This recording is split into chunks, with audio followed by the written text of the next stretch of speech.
నిర్మించిన భారతదేశపు మొట్టమొదటి బయోటెక్ స్టార్టప్ ఎక్స్పోను ప్రధాని నరేంద్ర మోదీ ప్రారంభించారు. ఢిల్లీలోని ప్రగతి మైదానంలో ఈ 2022 ఎక్స్పో నేడు ప్రధాని చేతుల మీదుగా ఆవిష్కృతమైంది. ఇది బయోటెక్ రంగంలో ఆత్మనిర్భర్ భారత్ ఉద్యమాన్ని బలోపేతం చేస్తుందని ప్రధాని ధీమా వ్యక్తం చేశారు. భారత బయో ఎకానమీ గత 8 ఏళ్లలో 8 రెట్లు వృద్ధి చెందింది.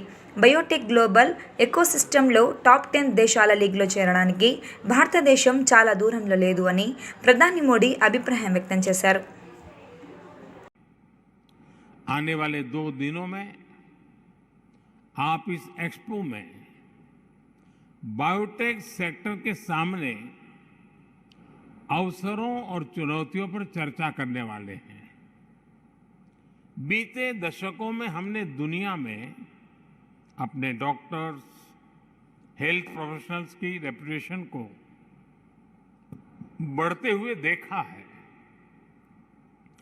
दुनिया में हमारे आईटी प्रोफेशनल्स की स्किल और इनोवेशन को लेकर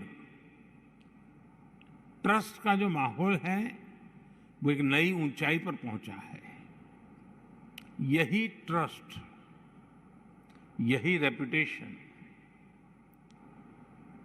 इस दशक में भारत के बायोटेक सेक्टर,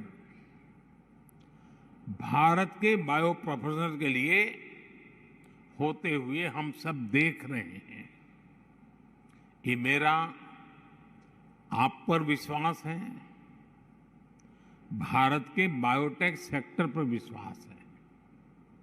ये विश्वास क्यों है, इसकी वजह पर भी मैं विस्तार से बात करना चाहूंगा।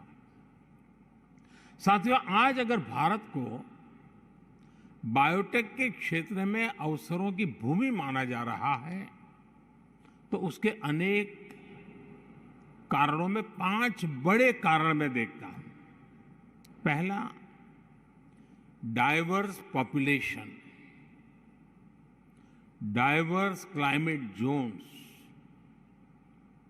दूसरा, भारत का टैलेंटेड ह्यूमन कैपिटल पूल। तीसरा, भारत में ईज ऑफ डूइंग बिजनेस के लिए बढ़ रहे प्रयास। चौथा, भारत में लगातार बढ़ रही बायो प्रोडक्ट्स की डिमांड। और पांचवा, भारत के बायोटेक सेक्टर यानी आपकी सफलताओं का ट्रैक रिकॉर्ड। ये पांचों फैक्टर्स मिलकर भारत की शक्ति को कई गुना बढ़ा देते हैं।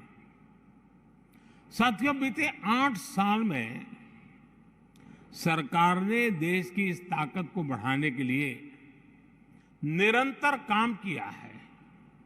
हमने होलिस्टिक और होल ऑफ गवर्नमेंट अप्रोच पर बल दिया है।